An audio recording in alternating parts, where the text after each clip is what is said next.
नमस्कार साथियों, अगर आप बीटीएससी कार निरीक्षक की तैयारी कर रहे हैं तो ये वीडियो आपके लिए। आज मैं आपको इलेक्ट्रीशियन सेकंड ईयर से सीबीटी 1 में जो पूछे जाने वाले प्रश्न है वो भी बीटीएससी में भी पूछे जाते हैं। तो यह इलेक्ट्रीशियन का सेकंड मॉड्यूल पेपर 1 है। तो चलिए इस वीडियो को स्टार्ट करते हैं। आपका पहला क्वेश्चन क्या लिखा हुआ है? क्लास एवं एम्पलीफायर का मुख्य लाभ क्या है? क्लास एवं एम्पलीफायर का जो मुख्य लाभ है वो है दोस्तों न्यूनतम विकृति। न्यूनतम विकृति मतलब कम विकृति। क्लास मतलब मान लीजिए आप क्लास जाते हैं, आपको पढ़ाई में अच्छा नहीं लगता है तो मिनिमम मतलब कमजोर है तो आप न्यूनतम विकृति मान लीजिए। क्लास में एम्पलीफायर का मुख्य लाभ क्या है? लाभ होगा न्यूनतम विकृति। कम पढ़े लिखे को कम लाभ होता है। अगला क्वेश्चन की बात करते हैं। 2वां नंबर क्वेश्चन क्या लिखा हुआ है? प्रबंधक के लिए एनपीएन ट्रांजिस्टर के लिए किस प्रकार के अभिनति की आवश्यकता होती है? प्रबंधक के लिए एनपीएन ट्रांजिस्टर के लिए जो है किस प्रकार की अभिनति की आवश्यकता होती है? यह है दोस्तों बेस पॉजिटिव, एमीटर निगेटिव और कलेक्टर पॉजिटिव। क्या लिखा हुआ है? प्रबंधक के लिए एनपीएन ट्रांजिस्टर के लिए किस प्रकार की अभिनति की आवश्यकता होती है? एनपीएन के लिए बेस पॉजिटिव रहना चाहिए और एमीटर जो है निगेटिव रहना चाहिए और कलेक्टर जो है पॉजिटिव रहना चाहिए। मान लीजिए आपका बेस कमजोर है तो पॉजिटिव करना है और जो है पॉजिटिव करके हमको कलेक्टर बनना है। तो वही लिखा एनपीएन ट्रांजिस्टर के लिए किस अभिनति की आवश्यकता है? बेस पॉजिटिव है, एमीटर निगेटिव और कलेक्टर जो है पॉजिटिव है। अगला क्वेश्चन की बात करते हैं। 3रा नंबर क्वेश्चन क्या कह रहा है? थोड़ा बड़ा कर लेते हैं। 3रा नंबर क्वेश्चन क्या कह रहा है? पावर और कंट्रोल वायरिंग अलग अलग रेस तरीके से क्या चलती है? पावर और कंट्रोल वायरिंग अलग अलग रेस तरीके से क्यों चलती है? पावर और कंट्रोल वायरिंग अलग अलग तरीके रेस से क्यों चलती है? अगला देखते हैं आंसर इसका क्या लिखा हुआ है। इसका आंसर होगा दोस्तों रेडियो हस्तक्षेप को कम करने के लिए। पावर चलेगा तो रेडियो हस्तक्षेप कम होगा। बी एकदम राइट आंसर होगा। अगला क्वेश्चन की बात करते हैं। 4था नंबर क्वेश्चन क्या कह रहा है? कंपाउंड जनरेटर का नाम क्या है यदि शॉर्ट फील्ड आर्मेचर के साथ समांतर में जुड़ा हुआ हो? कंपाउंड जनरेटर का नाम क्या है यदि शॉर्ट फील्ड आर्मेचर के साथ जुड़ा हुआ हो? यह है दोस्तों short shunt compound generator. Compound generator का नाम क्या है यदि वह शॉर्ट फील्ड आर्मेचर के साथ जो है समांतर में जुड़ा हो? Short shunt compound generator. मान लीजिए हम लोग फील्ड जो जाते थे उस टाइम हम शॉर्ट वाला खेल खेलते थे, मतलब छुटकी खेलते थे, वही ये शॉर्ट कंपाउंड जनरेटर। अगला क्वेश्चन की बात करते हैं। 5वां नंबर क्वेश्चन क्या कह रहा है? वैक्यूम क्लीनर के लिए किस प्रकार की मोटर का उपयोग करते हैं? वैक्यूम क्लीनर के लिए किस प्रकार के लिए जो है मोटर का उपयोग करते हैं? Universal motor. Universal vacuum cleaner मतलब क्लीन होकर मैंने यूनिवर्सिटी में पढ़ा तो यूनिवर्सल मोटर। वैक्यूम क्लीनर के लिए किस प्रकार के मोटर का उपयोग करते हैं? कौन सा मोटर? यूनिवर्सल मतलब नया मोटर को लाना, न्यू यूनिवर्सल मोटर। बी एकदम राइट आंसर होगा। अगला क्वेश्चन की बात करते हैं। 6ठा नंबर क्वेश्चन क्या कर रहा है? कौन सी मोटर में आंधी कुंडल वाइडरिंग होता है? कौन सी मोटर में आंधी कुंडल जो है वाइडरिंग होता है? कौन सी मोटर में आंधी कुंडल वाइडरिंग होता है? कौन सी मोटर में आंधी कुंडल वाइडरिंग होता है? यह है दोस्तों छत का पंखा।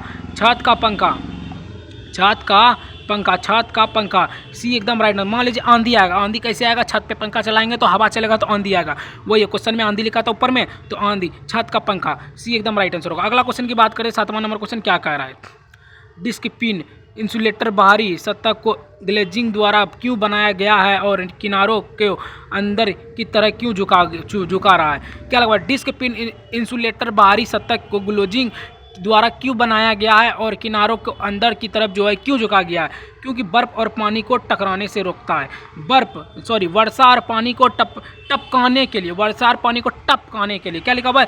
डिस्क पिन इंसुलेटर बाहरी सतह को ग्लेजिंग द्वारा क्यों बनाया गया है और किनारे के अंदर जो है तरफ झुका हुआ रहता है। मान लीजिए बरसात पड़ रहा है तो हमको मतलब थोड़ा अंदर की तरफ मेरे जो छतरी है वो उसको झुकाना चाहिए, तो वह मतलब बर्फ को पानी की तरह टपकाने के लिए। अगला क्वेश्चन की ओर बढ़ते दोस्तों।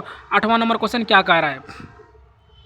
दो अल्टरनेटों के समांतर क्रम में संयोजन करने के लिए जब दो लैंप चमकने लगते हैं तथा एक लैंप अंधकारमय हो जाता है तो वोल्टेज और फ्रीक्वेंसी बराबर होता है। वोल्टेज और फ्रीक्वेंसी मान लीजिए दो लैंप है दो लैंप अल्टरनेटर के समांतर क्रम में संयोजी करने पर जब दो लैंप चमकते हैं तो तथा एक लैंप मान लीजिए एक लैंप बंद हो गया अभी तो कोई प्रभाव नहीं पड़ेगा, वही वोल्टेज और फ्रीक्वेंसी बराबर होगा, मतलब कोई प्रभाव नहीं पड़ेगा। एक लेंस बंद भी हो जाएगा एक लैंप। तो अगला क्वेश्चन की ओर बढ़ते दोस्तों। 9वां नंबर क्वेश्चन क्या कह रहा है? 1440 आरपीएम पर घूर्णन कर रहे 7.5 एचपी स्क्विरल गेंज के मोटर द्वारा निर्मित बल घूर्ण न्यूटन मीटर में ज्ञात करें।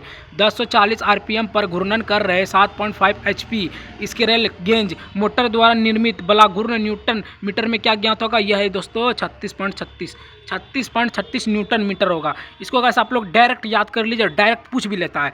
1440 आरपीएम पर घूर्णन कर रहे 7.5 HP स्क्विरल गेज मोटर द्वारा निर्मित बलागुर न्यूटन मीटर में कितना होगा? 36.6 न्यूटन मीटर। लास्ट में 2 आया तो 36.6 न्यूटन मीटर। डी एकदम राइट आंसर होगा। अगला क्वेश्चन की बात करते हैं। 10वां नंबर क्वेश्चन क्या कह रहा है? जनरेटर द्वारा कौन सी ऊर्जा को विद्युत ऊर्जा में परिवर्तित करती है? ये साइंस का क्वेश्चन है दोस्तों। जनरेटर द्वारा कौन सी ऊर्जा को विद्युत ऊर्जा में परिवर्तित करती है? दोस्तों यांत्रिक को विद्युत ऊर्जा में परिवर्तित करती है। यांत्रिक को विद्युत ऊर्जा में परिवर्तित करती है। यांत्रिक को और पूछेगा ना, पूछ देगा क्या जनरेटर द्वारा कौन सी ऊर्जा को यांत्रिक ऊर्जा में परिवर्तित करते हैं? वो होगा दोस्तों यांत्रिक को कौन करता है? डायनेमो। यांत्रिक में परिवर्तित करेगा तो डायनेमो हो जाएगा, और विद्युत को परिवर्तित करेगा तो यांत्रिक हो जाएगा। विद्युत ऊर्जा को किस में परिवर्तित करेगा? यांत्रिक में कर देगा। डी एकदम राइट आंसर होगा। अगला क्वेश्चन की बात करते हैं। 11वां नंबर क्वेश्चन क्या कह रहा है? यदि VT टर्मिनल वोल्टेज EG बराबर उत्पन्न EMF है तो DC शंट जनरेटर के शंट फील्ड करंट RSH का सूत्र क्या होगा? यदि VT टर्मिनल वोल्टेज EG बराबर उत्पन्न EMF है तो DC शंट जनरेटर के शंट फील्ड करंट RSH का जो सूत्र होगा वह होगा दोस्तों ISH बराबर VT बटे RSH। ISH बराबर VT बटे RSH। क्या लिखा हुआ है? ISH मतलब इसका भी एक ट्रिक है, मैं बता देता हूँ। यदि VT टर्मिनल वोल्टेज EG बराबर उत्पन्न EMF है तो DC जनरेटर के लिए शंट फील्ड का जो आर्मेचर बना हुआ वो RSH में पूछ रहा है, तो ISH बराबर लिखना है VT बटे RSH। VT बटे RSH। अगला क्वेश्चन की बात करते हैं दोस्तों। 12वां नंबर क्वेश्चन क्या कह रहा है? DC जनरेटर के पोल कोर को लेमिनेट क्यों किया जाता है? DC जनरेटर के पोल कोर को लेमिनेट क्यों किया? क्योंकि एडी करंट हानि को कम करता है। एडी करंट जो है हानि को कम करता है। क्या लिखा हुआ है? DC जनरेटर में पोल कोर को लेमिनेट क्यों किया था? क्योंकि एडी करंट हानि को कम करने के लिए। मान लीजिए कोई पोल है, उस पर करंट है, तो अगर हम छू लेंगे तो क्या होगा? एडी करंट हानि को कम जो है करने के लिए होता है। DC जनरेटर में पोल कोर लेमिनेट क्यों किया जाता है? क्यों करंट लगता है? एक सिंपल सा एक ट्रिक याद रख लिए, वहाँ जो पोल जो है उसमें करंट है, उसको नहीं छूना है, तो क्या लगा? एडी करंट हानि को कम करने के लिए ये करंट है। DC जनरेटर में पोल कोर के लेमिनेट क्यों किया जाता है? पोल में अगर करंट रहेगा तो उसको लेमिनेट करेगा, कम करेगा तो उसमें करंट भी कम आएगा, तो एडी करंट को हानि से कम करने के लिए। अगला क्वेश्चन की बात करते हैं। 13वां नंबर क्वेश्चन क्या कह रहा है? ओवरहेड लाइनों पर उपयोग किए जाने वाले कंडक्टर का नाम क्या है? ओवरहेड लाइनों पर उपयोग किए जाने वाले कंडक्टर का नाम है ACSR। ओवरहेडिंग जिसको कहता है, ओवरहेड लाइनों पर उपयोग किए जाने वाले कंडक्टर का नाम क्या? ACSR। एकदम राइट आंसर होगा। अगला क्वेश्चन की बात करते हैं। 14वां नंबर क्वेश्चन क्या कह रहा है? लंबी दूरी की वितरण लाइनों के लिए किस प्रकार की DC जनरेटर का उपयोग किया जाता है? लंबी दूरी की वितरण लाइनों के लिए किस प्रकार के DC जनरेटर का उपयोग किया जाता है? यह दोस्तों डी इसका राइट आंसर डी होगा। लंबी दूरी को वितरण करने के लिए किस प्रकार के DC जनरेटर का उपयोग किया जाता है? इसका राइट आंसर होगा डी। क्या लिखा हुआ है? संचयी यौगिक जनरेटर। DC जनरेटर के लिए संचयी यौगिक जनरेटर। अगला क्वेश्चन की बात करते हैं। 15वां नंबर क्वेश्चन क्या कह रहा है? कौन सा इन्वर्टर और कन्वर्टर दोनों के रूप में कार्य करता है? कौन सा इन्वर्टर और कन्वर्टर जो है दोनों के रूप में कार्य करता है? ये दोस्तों तुलनात्मक कन्वर्टर, तुल्यकारी कन्वर्टर, तुल्यकालिक जनरेटर। कौन सा इन्वर्टर और जनवर्टर, इसकी तुलना। मान लीजिए एक इन्वर्टर और एक जनवर्टर है, दोनों का तुलना करा था, तुल्यकालिक कन्वर्टर है। कौन सा इन्वर्टर और कन्वर्टर दोनों के रूप में कार्य करता है? तुल्यकालिक जनरेटर। इन्वर्टर को कन्वर्टर से तुलना करता है तो तुल्यकालिक जनरेटर। अगला तुल्यकालिक कन्वर्टर जनरेटर बार बार याद आता है। अगला क्वेश्चन की बात करते हैं। 16वां नंबर क्वेश्चन क्या कह रहा है? चित्र में दर्शाए अनुसार DC ड्राइव में अभिलक्षणिक वक्र का नाम क्या है? चित्र में दर्शाए अनुसार DC ड्राइव के अभिलक्ष का जो नाम है वह दोस्तों गति बनाम बलाघूर्ण विशेष। मान लीजिए दिल्ली बनाम कलकत्ता में मैच हो रहा है तो गति बनाम बलाघूर्ण विशेष। DC लिखा है तो Delhi versus Calcutta, Delhi versus Punjab, Delhi versus कुछ भी रख के गति बनाम बलाघूर्ण विशेषता। अगला क्वेश्चन की बात करते हैं। 17वां नंबर क्वेश्चन क्या कह रहा है? संक्षिप्त नाम UPS का पूर्ण रूप क्या है? संक्षिप्त नाम UPS का जो पूर्ण नाम है वह है दोस्तों UPS का पूरा नाम क्या है दोस्तों? यूनिटरपुटेड। क्या लिखा हुआ है? यूनिटरपुटेड पावर सप्लाई। यूनिटरपुटेड UPSC। देखो मान लीजिए यूपी पूछा है तो UPSC, मान लीजिए UPSC कौन निकालता है? नया लौंडा लोग। तो यूनिटरपुटेड पावर सप्लाई। अगला क्वेश्चन की बात करते हैं। 18वां नंबर क्वेश्चन क्या कह रहा है? ऑफलाइन यूपीएस पर ऑनलाइन यूपीएस का क्या फ़ायदा है? ऑफलाइन यूपीएस पर ऑनलाइन, मान लीजिए ऑफलाइन यूपीएससी का क्लास लिए और ऑनलाइन भी यूपीएससी का क्लास कर रहे हैं, तो दोनों में हमको क्या फ़ायदा है? तो वही पूछ रहा हुआ है दोस्तों, परिवर्तन और संक्रमण की समस्याओं से मुक्ति। मान लीजिए हम ऑफलाइन क्लास लिए तो हमको जल्दी परिवर्तन मिलेगा और ऑफलाइन में जल्दी मिलेगा और ऑनलाइन में थोड़ा लेट से मिलेगा। तो ऑफलाइन क्लास लेगा तो उसमें परिवर्तन और संक्रमण तुरंत होगा। संक्रमण मतलब समझे, आपका जो आर्थिक स्थिति खराब है, संक्रमण जो आप जो गुजर रहे हैं वो आपका स्थिति भी सुधर जाएगा और परिवर्तन भी आ जाएगा। आप यूपीएससी का एग्जाम निकालिएगा। तो ऑफलाइन यूपीएस पर ऑनलाइन यूपीएस का क्या फ़ायदा है? परिवर्तन और संक्रमण की समस्याओं को मुक्ति देना। अगला क्वेश्चन की बात करते हैं, 19वां नंबर क्वेश्चन क्या कह रहा है? चित्र में दिखाए अनुसार डीसी श्रृंखला मोटर का गति नियंत्रण किस प्रकार है?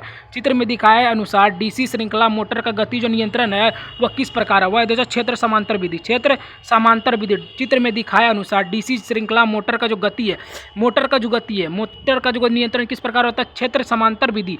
क्षेत्र मान लीजिए डीसी है, दिल्ली, मतलब दिल्ली जो है वह किसी से मैच खेल रहा है तो कहीं जहाँ भी मैच खेलेगा उसका जो क्षेत्र होगा वो बड़ा रहना चाहिए तभी मैच होगा। तो क्षेत्र समांतर विधि मतलब दिल्ली मैच खेल रहा है उसके लिए क्षेत्र बड़ा, मतलब दूरी जो है बड़ा रहना चाहिए, गोल रहना चाहिए, ग्राउंड अच्छा रहना चाहिए, क्षेत्र बड़ा रहना चाहिए, उसी को क्षेत्र समांतर विधि कहते हैं। डीसी श्रृंखला मोटर का गति नियंत्रण क्षेत्र समांतर विधि एकदम राइट आंसर होगा। अगला क्वेश्चन की बात करते हैं, 20वां नंबर क्वेश्चन क्या कह रहा है? एसी वाइडरिंग में कॉइल को क्या कहते हैं? एसी वाइडरिंग में जो कॉइल को क्या कहते हैं? श्रेणी में जुड़े घुमावों की संख्या। श्रेणी में जुड़े घुमावों की संख्या को एसी वाइडरिंग में कॉइल को कहते हैं। मान लीजिए एसी में कौन, देखिए एसी है, एसी में कौन बैठता है? अच्छे लोग वाले श्रेणी लोग। तो मान लीजिए भी जो है, मान लीजिए एसी जो है वो श्रेणी के अंदर आते हैं। मान लीजिए हम लोग जो ट्रेन में सफ़र करते हैं लिखा रहता है एसी श्रेणी, डीसी श्रेणी, फर्स्ट वगैरह वगैरह जो भी लिखा रहता है वही एसी को जो है फर्स्ट श्रेणी में रखा जाता है। एसी को फर्स्ट मतलब जो ऊपर रखा जाता है, एसी को ऊपर रखा जाता है तो श्रेणी में रखा था फर्स्ट श्रेणी में। तो वही है श्रेणी में जुड़े घुमावों की संख्या। श्रेणी में जुड़े घुमाव एसी वाइडरिंग के लिए कॉइल को क्या कहते हैं? श्रेणी में जुड़े घुमावों की संख्या कहते हैं। अगला क्वेश्चन की बात करते हैं दोस्तों, 21वां नंबर क्वेश्चन क्या कह रहा है? अल्टरनेट को कैसे रेटेड किया जाता है? अल्टरनेट को मान लीजिए एक लड़का है वो अल्टरनेट है, वो देखो पहले इसका आंसर बता दें। अल्टरनेट को कैसे रेटेड किया जाता है? केवीए द्वारा। केवीए मान लीजिए एक लड़का है वो अल्टर की तरह करता है, अल्टर की तरह एक लड़का कर रहा है, क्या कर रहा है? के से मान लीजिए कोई केस, मान लीजिए कैला है, कैला अल्टरनेटर की तरह काम कर रहा है और ये वी मतलब विशाल जो है अल्टरनेट से करने के लिए बचा रहा है। कैला को अल्टरनेट से करने के लिए विशाल बचा रहा है। विशाल को कौन बोल रहा है बचाने के लिए?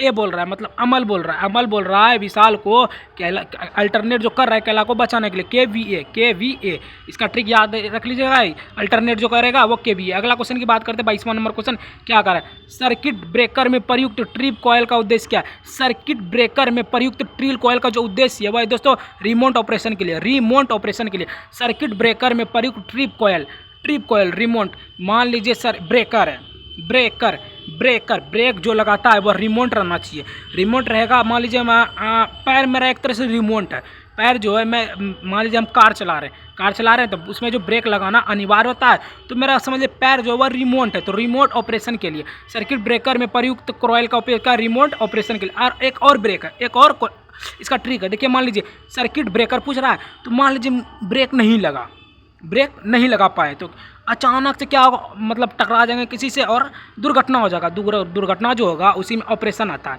रिमोट ऑपरेशन के लिए। दुर्घटना ब्रेक नहीं लगाएंगे तो ऑपरेशन थिएटर में चल जाएंगे, तो रिमोट ऑपरेशन के लिए होगा आंसर। सर्किट ब्रेकर में प्रयुक्त ट्रिप कॉइल का उपयोग क्या है? रिमोट ऑपरेशन के लिए, बी एकदम राइट आंसर होगा। अगला क्वेश्चन की बात करते हैं, 23वां नंबर क्वेश्चन क्या कह रहा है? चित्र में दिखाए गए सर्किट ब्रेकर का नाम क्या? चित्र में दिखाए गए सर्किट जो ब्रेकर का नाम है, चित्र तो है नहीं लेकिन तब भी बोल रहा है, चित्र में दिखाए गए सर्किट ब्रेकर का नाम क्या है? इसका आंसर होगा दोस्तों एयर प्लास्टर सर्किट ब्रेकर। चित्र में दिखाए गए सर्किट ब्रेकर का air plaster circuit breaker. Air मतलब मान लीजिए होगा एरोप्लेन चित्र में, उसको ब्लास्ट किया हुआ एयर सर्किट ब्रेकर। अगला क्वेश्चन की ओर बढ़ते हैं, 24वां नंबर क्वेश्चन क्या कह रहा है? चित्र में दिखाए गए सर्किट का नाम क्या है? बार बार चित्र पूछ रहा है, चित्र है भी नहीं किया। चित्र में दिखाए गए सर्किट का नाम क्या है? स्टार डेल्टा स्टार्टर का power circuit. Star delta starter का पावर, इसको याद करने की एक ही ट्रिक है दोस्तों। यहाँ स्टार सर्किट लिखा है तो स्टार डेल्टा स्टार का सर्किट पावर स्टार। चित्र में दिखाए गए सर्किट का नाम क्या है? सर्किट का नाम जो पूछेगा, जिसका नाम ऊंचा रहता है उसको स्टार कहते हैं। एक ये भी ट्रिक है, जिसका नाम रहता है ऊंचा उसको स्टार कहते हैं। स्टार डेल्टा स्टार्टर का पावर पावर सर्किट, जिसको पावर आता है उसी का नाम स्टार पे आता है, मतलब ऊंचा नाम आता है। तो star delta starter power circuit. अगला क्वेश्चन कर बढ़ते हैं 25वां नंबर क्वेश्चन क्या कह रहा है, गति नियंत्रण की कौन सी विधि जो है केवल 3 कला को स्लिप रिंग इंडक्शन को मोटर के आरोपित करते हैं। क्या लगा, गति नियंत्रण की कौन सी विधि केवल 3 कला की स्लिपिंग रिंग इंडक्शन मोटर के लिए प्रयोग करती है। यह दोस्त आरोपित नहीं, आरोपित ना होगा, इसका आंसर होगा रोटर रियोटर गति नियंत्रण। रोटर रियोटर गति नियंत्रण। देखिए एक इसका भी एक ट्रिक है। मान लीजिए 3 लड़की कोई डांस कर रहा है, एक कला है, कला कर रही है, कोई लड़की 3 लड़की जो मिलकर कला कर रही है, कला जो कर रही है उसको क्या देगी, मान लीजिए किसी के मंच पे जाके कला कर रही है तो उसने बुलाया तो उसको क्या देगी, लॉटरी देगी, मतलब पैसा देगी। तो लॉटरी जो देगी उसी को रोटर रियोटर गति नियंत्रण कहते हैं। रोटर को समझिए लोटर समझिए, रियोटर को लोटर, तो रोटर रियोटर रियोस्टेट गति नियंत्रण। क्या लगा, गति नियंत्रण की कौन सी विधि को केवल 3 कला की स्लिपिंग रिंग इंडक्शन मोटर कहते हैं, रोटर रियोस्टेट गति नियंत्रण। रोटर रियोस्टेट गति नियंत्रण। अगला क्वेश्चन की बात करते हैं दोस्तों 26वां, इसको बड़ा कर लेते हैं, इसको बार बार छोटा हो जाता है। 26वां नंबर क्वेश्चन क्या कह रहा है, थोड़ा और बड़ा कर लेते हैं। हाँ अब ठीक है। 2 पोल 24 लोड 12 कॉइल वाले 3 चरण मोटर के प्रति चरण प्रति जोड़ी कॉइल की संख्या क्या होगी। 2 पोल 24 लोड 12 कॉइल वाले 3 चरण मोटर के लिए जो गति की जो चरण की संख्या होगी वो होगी दोस्तों 4। देखिए एक और इसमें भी ट्रिक है, 3 चौक 12, 8 तिया 24, तो इसमें 8 अगर मान लीजिए 3 8 24 आ रहा है तो 8 को अगर काटेंगे तो 4 आएगा, 4 दूनी 8 और 4 तिया 12 माँ इस देखिए 8 आ रहा है तो 2 से इसको काटेंगे, देखिए हमारे 3 8 से कट रहा है, 8 तिया 24, तो 8 आ रहा है, 2 से इसको काटेंगे 4 में और फिर इधर से 3 चौक 12, तो 4 आ रहा है 4। इसको गाइस इसको एकदम आँख में बैठा लीजिए 2 24 12 और 3 को, तभी याद हो जाएगा 4। इसका राइट आंसर डी होगा। अगला क्वेश्चन की बात करते हैं 27वां नंबर क्वेश्चन क्या कह रहा है, यदि सिंगल फेज मोटर की रिवॉर्डर करते समय कॉइल ग्रुप कनेक्शन गति तरीके से जोड़ दिया जाए तो क्या प्रभाव पड़ेगा। क्या लिखवा, यदि सिंगल फेज मोटर की रिवॉइड करते समय कॉइल ग्रुप कनेक्शन गति तरीके से छोड़ दिया जाए तो क्या होगा, मोटर नहीं चलेगी, मोटर जो है वो नहीं चलेगी। यदि single phase motor single motor रहेगा तो नहीं चलेगा, मोटर नहीं चलेगी। सिंगल फेज मोटर के रिवाइडर करते समय कॉइल ग्रुप कनेक्शन गलत, अगर मान लीजिए हम कोई मोटर है उसको हम सही जगह नहीं जोड़ेंगे तो ऑटोमेटिक वो गलत जाएगा। अगर हम तार नहीं सही जोड़ेंगे तो मोटर नहीं चलेगा, तो वही है मोटर नहीं चलेगी। अगला क्वेश्चन की बात करते हैं 28वां नंबर क्वेश्चन क्या कह रहा है, जैसा कि चित्र में दिखाया गया, चित्र तो है नहीं तब भी दिखाया गया, एसी ड्राइव के ब्लॉक आरेख में एक्स के चिन्ह दिखा क्या है चित्र में, डीसी बस। देखिए एक तरह इसमें भी एक ट्रिक है, चित्र नहीं हो गया तब भी आप सही मार कहिएगा, कैसे मारिएगा बताते हैं। जैसा कि चित्र में दिखाया गया कि एसी जो ड्राइव है वो एसी ड्राइव, देखिए मान लीजिए दिल्ली एक टीम है तो वो जो टीम है वो किस पे बैठ के जाता है, वो जो है एसी वाला बस पे जो गाड़ी पे है बैठ के जाएगा, कि उसके लिए नॉर्मल गाड़ी है ही नहीं। दिल्ली का जो प्लेयर है वो जाएगा एसी वाला बस में, एसी ड्राइव करके उसी को डीसी बस कहते हैं। डीसी दिल्ली जा रहा है एसी ड्राइव बस करके, जैसा कि चित्र में दिखाया गया एसी ड्राइव ब्लॉक आरेख के लिए एक्शन का डीसी बस। अगला क्वेश्चन की बात करते हैं 29वां नंबर क्वेश्चन क्या कह रहा है, पैरेलल बोर्ड असेंबली में किस उपकरण से बचा जाता है। पैरेलल बोर्ड असेंबली में किस उपकरण से बचा जाता है, सेंसर पैरेलल बोर्ड सेंसर। मान लीजिए बोर्ड का एग्जाम हो रहा है, वहाँ सेंसर लगा हुआ है कि कोई चीट वीट या कोई भी मोबाइल लेके ना जा पाए, उसको पकड़ने के लिए सेंसर लगा था। पैरेलल बोर्ड असेंबली में किस उपकरण से बचा जाता है, सेंसर से बचा जाता है। अगला क्वेश्चन की बात करते हैं 30वां नंबर क्वेश्चन क्या कह रहा है, चित्र में दिखाया अनुसार डीसी जनरेटर में कंप्यूटेड में प्रयुक्त प्रतिरोध तार का उपयोग करने का उद्देश्य क्या है। क्या है दोस्तों, वर्तमान दिशा को सुचारू उल्टाफेर के लिए। चित्र में दिखाए गए अनुसार डीसी जनरेटर को किसमें बदलता है, वर्तमान में जो बदलता है वह एसी में, डीसी को एसी में बदलता है तो वर्तमान दिशा में सुचारू उल्टाफेर। अगला क्वेश्चन की बात करते हैं 31वां नंबर क्वेश्चन क्या कह रहा है दोस्तों, डीसी शंट मोटर द्वारा लिए गए अमेचर जो धारा है कि गणना करने का फार्मूला क्या होगा। डीसी शंट मोटर द्वारा, एक बार क्वेश्चन देख लीजिए उसके बाद हम आंसर पे जाएंगे। डीसी शंट मोटर द्वारा लिए गए अमेचर द्वारा की गणना करने का फार्मूला क्या है दोस्तों, ये जो फार्मूला है देखिए यहाँ, ये दोस्तों यही वाला आई मतलब एल ए बराबर भी माइनस ई बी बटे are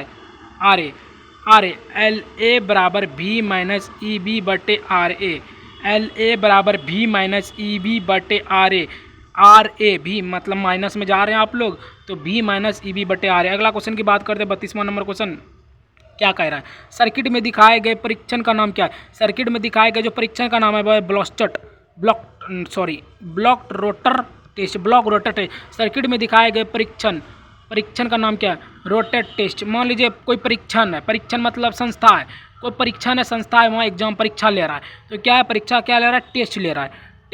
test block roster test, block rotor test. रोट मतलब गोल घुमा घुमा के टेस्ट बैठा के ले रहा है, तो रोटेट ब्लॉस्टेड रोटर टेस्ट। अगला क्वेश्चन की बात करते हैं 33वां नंबर क्वेश्चन क्या कह रहा है? 33वां नंबर क्वेश्चन 50 हर्ट्ज की आवृत्ति पर 6 ध्रुवों वाली एक AC 3 फेज प्रेरण की मोटर की तुलनात्मक गति क्या होगी? 1000 RPM। 1000 RPM होगी, 1000 RPM होगी। इसको भी डायरेक्ट याद कर लीजिएगा, कोई ट्रिक नहीं। 50 हर्ट्ज की आवृत्ति पर 6 ध्रुवों वाली एक AC 3 फेज प्रेरण की मोटर की तुलनात्मक गति क्या होगी? 1000 होगी, 1000 RPM होगी, 1000 RPM होगी, 1000 RPM होगी, 1000 RPM, 1000 RPM। अगला क्वेश्चन की बात करते हैं 34वां नंबर क्वेश्चन क्या कह रहा है? घूर्णन क्षेत्र प्रकाश के अल्टरनेटर का उपयोग करते हैं। घूर्णन मतलब घूम के क्षेत्र प्रकार के अल्टरनेट का प्रयोग कौन करता है? वो दोस्तों 2 स्लिप रिंगों की आवश्यकता होती है, चाहे फेंजों की संख्या कितनी भी हो। घूर्णन मतलब जो है रिंग को जो है घुमा घुमा के हाथ में पहनाया जाता है ना, तो घूर्णन क्षेत्र मतलब एक क्षेत्र है, वहाँ मतलब से हो रहा है, मतलब रिंग पहना सेमिनार हो रहा है, तो घूर्णन क्षेत्र में प्रकार के अल्टरनेट का उपयोग करने का क्या लाभ है? घूर्णन घूर घूर के रिंग को जो है पहना रहा है। 2 स्लिप रिंगों की आवश्यकता होती है, जो चाहे वो फेजों की संख्या कितनी भी हो। अगला क्वेश्चन की बात करते हैं 35वां नंबर क्वेश्चन क्या कह रहा है? सर्किट के ब्रेकर के संचालन में रिले का क्या कार्य? सर्किट ब्रेकर के संचालन में रिले का क्या कार्य? रिले का क्या कार्य? सर्किट ब्रेकर के संचाल में रिले का क्या कार्य है? यह जो रिले का कार्य है, यह दोस्तों असामान्य स्थिति का भापक्रम ट्रिप कमांड भेजता है। असामान्य स्थिति का भापक्रम ट्रिप कमांड भेजता है। डी एकदम राइट आंसर होगा। अगला क्वेश्चन की बात करते हैं 36वां नंबर क्वेश्चन क्या कर रहा है? चित्र में दिखाए गए अनुसार डीसी का मोटर क्या हो? चित्र में दिखाए गए अनुसार डीसी मोटर का नाम क्या? डीसी मोटर का नाम क्या है दोस्तों? DC shut motor. डीसी को जो एसी में बदलता है तो डीसी को आधा कर देता है, डीसी शट मीटर। सट मतलब सट जाता है एसी में, डीसी जो एसी में जाके सट जाता है, तो क्या होगा? DC shut motor. अगला क्वेश्चन की बात करते हैं 37वां नंबर क्वेश्चन क्या कर रहा है? चित्र में दिखाए गए अनुसार चित्र तो है नहीं क्या बार बार। चित्र में दिखाए गए अनुसार हिस्टेरिसिस मोटर के एक्स चिन्हित भाग का नाम क्या है? यह दोस्तों शेड्यूल कुंडल, शेडिंग कुंडल। मान लीजिए एक चित्र है, उसके अनुसार हिस्टेरिसिस मोटर है, मोटर को ठीक नहीं कर रहा लेकिन डिंग मार रहा है, मेरा नाम हो रहा है, तो शेडिंग कुंडल। मोटर क्या है? एक तरह से कुंडल है, भारी वजन है, शेडिंग कुंडल। अगला क्वेश्चन की बात करते हैं 38वां नंबर क्वेश्चन क्या कह रहा है? चित्र में दर्शाए गए प्रतीक का नाम क्या है? चित्र में दिखाए गए प्रतीक का नाम देख लेते हैं क्या है? प्रतीक का नाम क्या है? Lighting arrester. मान लीजिए एक प्रतीक है, उसका शकल जो है ज़्यादा लाइटिंग कर रहा है, तो क्या है? Lighting arrester. अरेस्ट उस पर लड़की लोग बहुत ही अरेस्ट मार रहा है, मतलब ट्राई मार रहा है, लाइटिंग अरेस्टर। अगला क्वेश्चन की बात करते हैं 39वां नंबर क्वेश्चन क्या कर रहा है? सेल को लोड करने के दौरान क्या प्रभाव पड़ता है? धारा शक्ति गिर जाती है, शून्य हो जाती है। सेल के लोड करने के दौरान क्या प्रभाव पड़ता है? धारा शक्ति गिर जाती है और शून्य हो जाती है। इसका राइट आंसर ध्रुवीकरण। सेल के लोड करने के दौरान जो है क्या प्रभाव पड़ता है? धारा शक्ति गिर जाती है और शून्य हो जाती है, ध्रुवीकरण।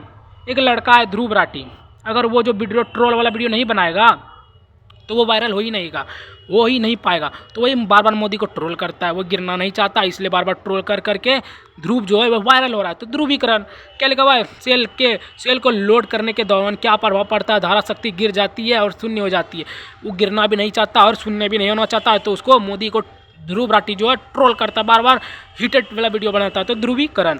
अगला क्वेश्चन की बात करते हैं 40वां नंबर क्वेश्चन क्या कह रहा है? एक सक्रिय घटक कौन सा है? ट्रांजिस्टर। एक सक्रिय घटक मतलब मान लीजिए कोई एक ट्रांजिस्टर महिला है, वो जो घुट के ज़िंदगी जी रही है, काहे कि उसके लिए मतलब नॉर्मल है, समाज में उसको जगह नहीं मिलती है, तो वही एक सक्रिय घटक का नाम क्या है? ट्रांजिस्टर। ट्रांजेक्ट मतलब किन्नरों लोग को जो है जगह नहीं मिलता, इंग्लिश में इसको ट्रांजिस्टर कहते हैं, लेकिन यहाँ ट्रांजिस्टर लिखा, ट्रांजिस्टन कहते हैं, इसमें ट्रांजिस्टर लिखा है। आप लोग बढ़िया से इसको जो है पढ़ लीजिएगा। एक सर्किट घटक जो है, घटक मतलब घुट के जीता है समाज में, उसको जगह नहीं मिलती है किन्नरों को, तो वही ट्रांजिस्टर। डी एकदम राइट आंसर होगा। एकदम ट्रिक मस्त है गाइस, आप लोग खाली चैनल को सब्सक्राइब करते रहिए, मैं बताता रहूँगा। अगला 41वां नंबर क्वेश्चन पढ़ते हैं क्या लिखा हुआ है? प्रतिगामी तरंग वाइडरिंग के लिए औसत पिच YA की गणना करें। यदि आर्मेचर कंडक्टर की संख्या 14, स्लॉट की संख्या 7 और ध्रुवों की संख्या जो है 2 गुना 0 0 0 D होगा। क्या होगा आंसर? 6। इसका तो कोई ट्रिक ना है, मतलब एक तरह से मानिए तो 7 दूना 14 कट रहा है, 7 दूना 14 कट रहा है, हाँ तो कट रहा है, 7 दूना 14 कट रहा है, 2 बार में कट रहा है, और 2 या 6 यही इसका कोई ट्रिक नहीं है। डायरेक्ट क्वेश्चन को दिमाग में छापिए। 14 स्लॉट की संख्या 7 और ध्रुवों की संख्या 2 है, तो क्या होगा? 6। ध्रुवों की संख्या 6। ध्रुव जो है एक तरह से मानो तो ध्रुव राठी है, ये एक चैनल है। ध्रुव राठी के कितने मिलियन सब्सक्राइबर है अभी करंट में? 6 मिलियन। 6 मिलियन सब्सक्राइबर मान लीजिए। 14 स्लॉट की संख्या और 7 और ध्रुवों की संख्या कितनी है? 6 है। 6 ध्रुव राठी की चैनल की संख्या 6 है सब्सक्राइबर। अगला क्वेश्चन की बात करते हैं 42वां नंबर क्वेश्चन क्या कर रहा है? एसी मोटर के स्टार्टर में कुल विद्युत डिग्री की गणना करने के लिए किस सूत्र का उपयोग किया जाता है? एसी मोटर के स्टार्टर में कुल विद्युत डिग्री की गणना करने के लिए किस सूत्र का उपयोग किया जाता है? टोटल इलेक्ट्रिकल डिग्री 180 गुना no of poles. Total electric degree तो हो गया 180 गुना नो ऑफ फॉल्स 180 डिग्री गुना नो ऑफ फॉल्स। डिग्री में आप पूछ रहा है, देखिए क्या लिखा? एसी मोटर, एसी जो है वो 180 होगा और मोटर में होगा, और कुल जो विद्युत पूछ रहा है वो नो होगा। कुल विद्युत क्या होगा? नो, मतलब कुल विद्युत नहीं है तो no degree no of poles degree, मतलब विद्युत जो है वो कहाँ लगता है? पोल में। हाँ, एक ट्रिक इसमें भी लग रहा है। विद्युत जो है कहाँ लगता है? पोल्स में। पोल में लगता है तो पोल्स 180 डिग्री गुना नो ऑफ पोल्स। डी एकदम राइट आंसर होगा। अगला क्वेश्चन की बात करते हैं 43वां नंबर क्वेश्चन क्या कर रहा है? 43वां नंबर क्वेश्चन क्या कह रहा है? डैम्पर वाइडरिंग के लिए किस सामग्री का उपयोग करते हैं? डैम्पर वाइडरिंग के लिए किस सामग्री का उपयोग करते हैं? ये दोस्तों तांबा बार। डैम्पर वाइडरिंग के लिए किस सामग्री का उपयोग करते हैं? तांबा बार। डैम्पर वाइडरिंग के लिए किस सामग्री का उपयोग करते हैं? तांबा बार। डैम्पर वाइडरिंग के लिए किस सामग्री का उपयोग करते हैं? तांबा बार। डी एकदम राइट आंसर होगा। अगला क्वेश्चन की बात करते हैं 44वां नंबर क्वेश्चन क्या कह रहा है? चित्र में दर्शाए गए ओवरहेड का लाइज चित्र वाला तो हमको पढ़ने का मन नहीं करता, तभी पढ़ लेते हैं। आप लोग जो है ना जुटे हुए। चित्र में दर्शाए अनुसार ओवरहेड लाइन जोड़ का प्रकार क्या? ओवरहेड लाइन का जोड़ का प्रकार ACR के लिए कंप्रेशन जॉइंट। ACR चित्र में दर्शाए गए ओवरहेड, मतलब ओवर कौन बनता है? उसमें भी ओवर ही था। ACR में जो पीछे ऊपर जो वीडियो है शुरू में वो भी ओवर ACR था, मतलब कंडक्टर उसमें था। कंडक्टर जो ओवर स्मार्ट बनता है वही इसमें भी कंडक्टर जो ओवरहेड मतलब ओवर स्मार्ट बन रहा है। ACR के लिए compression joint, compression overhead. Head कौन बनता है? कंडक्टर। तो ACR के लिए कंप्रेशन। अगला क्वेश्चन की बात करते हैं दोस्तों 45वां नंबर क्वेश्चन क्या लिखा हुआ है? डीसी जनरेटर की दक्षता का फार्मूला क्या होगा? डीसी जनरेटर की दक्षता का फार्मूला जो होगा वह होगा दोस्तों, डीसी जनरेटर की दक्षता की फार्मूला आउटपुट बटे आउटपुट प्लस लेस। सी एकदम राइट आंसर होगा। आउटपुट डीसी, मतलब डीसी जो है आउट कर देता है। डीसी जो किस में आउटपुट करता है? एसी में। तो आउटपुट कर रहा है आउटपुट बटे आउटपुट प्लस लेस। डीसी को आउटपुट में बदल रहा है तो पॉजिटिव आएगा, तो आउटपुट प्लस लेस हो रहा है, मतलब कम हो रहा है। डीसी को एसी में भी बदल रहा है तो ऑटोमेटिक कम हो रहा है, लेस हो रहा है। Output plus less. अगला क्वेश्चन की बात करते हैं दोस्तों 40वां नंबर क्वेश्चन क्या कह रहा है? चित्र में दर्शाए गए भाग का नाम क्या है? चित्र में दर्शाए गए भाग का नाम क्या है दोस्तों? स्टेटर। चित्र में दर्शाए गए भाग का नाम क्या है? स्टेटर। बी एकदम राइट हो। स्टेटर। चित्र में दर्शाए गए भाग का नाम क्या है? स्टेटर। चित्र तो दिया नहीं, याद भी नहीं होगा। अगला क्वेश्चन की बात करें 47वां क्वेश्चन क्या कर रहा है? 2 अल्टरनेटों के समांतर प्रचलन की डॉक लैंप विधि में जब 3 लैंप डॉक हो जाते हैं तो क्या होगा? वोल्टेज और आवृत्ति बराबर होगा। वोल्टेज और आवृत्ति जो है बराबर होगा। दो अल्टरनेटों के समांतर प्रचालन की डॉक लैंप विधि में जब तीनों लैंप डॉक हो जाते हैं तो वोल्टेज और आवृत्ति बराबर होगा। 2 लैंप अगर उसमें भी 2 था, उसमें एक बंद भी हो गया तो कोई नहीं प्रभाव पड़ा, इसमें वोल्टेज आवृत्ति बराबर रहेगा, कोई प्रभाव नहीं। दो अल्टरनेट के समांतर प्रचलन की डॉक लैंप विधि में जब तीनों लैंप डॉक हो जाएंगे तो वोल्टेज और आवृत्ति बराबर रहेगा। मान लीजिए 2 लैंप से 3 लैंप हो या 2 लेंस से 1 लेंस हो तो क्या होगा? वो बराबर ही होगा। वोल्टेज और आवृत्ति बराबर होगा। अगला क्वेश्चन की बात करते हैं 48वां नंबर क्वेश्चन क्या कह रहा है? यदि तेल अत्यधिक गर्म हो जाए तो तेल सर्किट ब्रेकर में क्या दोष होगा? यदि तेल अत्यधिक गर्म हो जाए तो तेल सर्किट ब्रेकर में क्या होगा दोस्तों? तेल की कम परावैद्युत शक्ति होगी। तेल क्या लगा? यदि तेल अत्यधिक गर्म हो जाएगा तो तेल सर्किट ब्रेकर का क्या होगा? मान लीजिए तेल गर्म हो गया, उसको सर्किट में मान लीजिए उसमें जो है मतलब एक साइकिल लिया, कार या बाइक, किसी में जो है तेल को लगा दिए तो क्या होगा, तेल की जो कम प्रावैद्युत है उसमें शक्ति कम हो जाएगा, मतलब शक्ति मतलब हमको जो है ताकत नहीं ज़्यादा लगेगा। तेल को लगाने पर उसमें कम जो है प्रावैद्युत शक्ति लगेगा। मान लीजिए साइकिल का चैन है, अभी जो हम चलाएंगे उसमें शक्ति ज़्यादा लगेगा, मतलब स्पीड से चलाएंगे उसमें दम लगेगा। अगर मान लीजिए हम तेल मतलब मोबिल जो तेल लगते हैं, अगर हम तेल लगाएंगे तो कम लगेगा, हमको टाइम भी कम लगेगा और स्पीड भागे भी आगे। तेल की कम प्रावैद्युत शक्ति के लिए क्या लगा, यदि तेल अत्यधिक गर्म हो जाए तो तेल सर्किट ब्रेकर में क्या दोष होगा, तेल की कम प्रावैद्युत शक्ति होगी। अगला क्वेश्चन की बात करते हैं, 49वां नंबर क्वेश्चन क्या कह रहा है, नियंत्रण ट्रांसफार्मर के साथ नियंत्रण पट क्यों प्रदान किए जाते हैं। नियंत्रण ट्रांसफार्मर के साथ नियंत्रण पट जो है वो क्यों प्रदान किए जाते हैं, क्योंकि सहायक सर्किट संचालित करने के लिए क्या लगा, नियंत्रण ट्रांसफार्मर के साथ नियंत्रण पट क्यों प्रदान किए जाते हैं, सहायक सर्किट से। ट्रांसफार्मर मान लीजिए उड़ गया तो कौन आएगा, सहायक आएगा, सहायक सर्किट संचालित प्रणाली, सहायक से संचालित करने के लिए सहायक सर्किट शॉर्ट सर्किट, मतलब ट्रांसफार्मर में शॉर्ट सर्किट लगा तो कौन आएगा, सहायक आएगा, सहायक सर्किट संचालित करेगा, मतलब सहायक सर्किट संचालित ठीक करेगा। ट्रांसफार्मर उड़ गया तो कौन आएगा, सहायक आएगा, सहायक सर्किट संचालित करने के लिए। अगला क्वेश्चन की बात करते हैं, 50वां नंबर क्वेश्चन क्या लिखा हुआ है, लास्ट है दोस्तों, क्या लिखा हुआ है देख लीजिए फटाफट। यदि कॉइल पिच पोल पिच से कम है तो वाइडरिंग का नाम क्या होगा। यदि कॉइल पिच पोल पिच से कम है तो वाइडरिंग क्या होगा दोस्तों, शॉर्ट कंडक्ट वाइडरिंग होगा। यदि कॉइल पिच पोल पिच से कम है तो वाइडरिंग क्या होगा, यदि कॉइल पिच पोल पिच से कम है तो क्या होगा, शॉर्ट कॉन्ट्रैक्ट वाइडरिंग। मान लीजिए कहीं पिच है, पिच पे पोल गाड़ा है, अब वो पोल जो है वाइडरिंग के लिए शॉर्ट सर्किट हो गया तो क्या होगा, शॉर्ट कॉन्टैक्ट वाइडरिंग। यदि कॉइल पिच पोल पिच से कम है तो, यदि कॉइल पिच पोल पिच से कम है तो वाइडरिंग का क्या होगा, वाइडरिंग मतलब उसको जो है फिर से वाइडरिंग करेगा, शॉर्ट सर्किट होगा तो शॉर्ट कॉन्टैक्ट वाइडरिंग, फिर से वाइडरिंग करेगा, वही आंसर। यदि कॉइल पिच पर जो है पोल लगाया गया, विद्युत तार वार बिछाया गया तो वाइडरिंग से शॉर्ट सर्किट हो गया, तो वही है शॉर्ट कॉन्ट्रैक्ट वाइडरिंग।